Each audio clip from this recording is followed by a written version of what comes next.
So from Right, feedback from last week, Solinar Alvinroth says, R.I.P. Scott Hall. When cable TV was at its prime in the mid-90s, you found a way to make it even better, if just for a few years. You kept me home in front of the TV and out of trouble as a struggling teen. For that, kudos.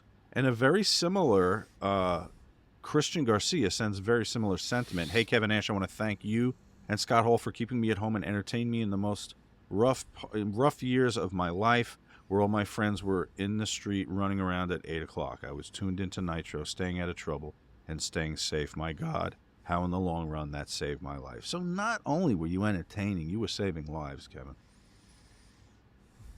Keeping people from the clutches of gang life. I hear that. I'm not saying that, I hear that every day, but you do hear that. You hear that a lot. Like, if a father-son will show up at one of these signings and they'll say, like, we never really got along too much, but we always got along on Monday nights when we watched wrestling together and things like that. And you think to yourself, like, I get a lot from the old kayfabe fans is medical stuff, like I was laid up with a kidney infection, I almost died, and I watched your stuff, made me laugh. So that stuff always kind of gets me. Like, when I'm sitting there making dick jokes with X-Pac on camera, I don't think that somebody's near fatal kidney infection will be that I'd be part of the of what saves that person. So the medical stuff is always kind of interesting, and it happens kind of frequently with people. Yeah, we all get we all get sick,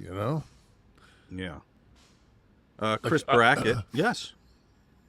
I was going to say that I stopped drinking for God, it was over 3 weeks, and just my body just didn't react well to it. Just I had some digestive issues and stuff. I went to both of my doctors, and they're like, "Well, we can do a CT scan, and maybe your bile." And I said, "You know what?" I said, "How about I drink an 8-ounce glass of wine?" I drank an 8-ounce glass of wine, get up the next morning, I'm like, "I'm cool." You're good. Yeah, I'm cool. Easy. They say the word, and I once again, you can't just go cold turkey. Yeah. You can't do it. When it comes down to it, it would be the equivalent of the day after Thanksgiving actually taking the bird out of the refrigerator and not putting it in the microwave. Like, I can't eat that shit. Can you? It's dry as fuck. Don't eat cold. Yeah, don't go cold turkey on anything, including cold turkey. Chris Brackett, Kevin Nash busting balls is the best part of the entire podcast.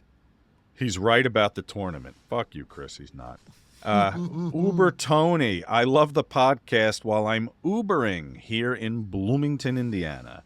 As a driver, people get into listening to the podcast. It's a ritual to me. So you play this for people, unsuspecting people and their families, getting into an Uber.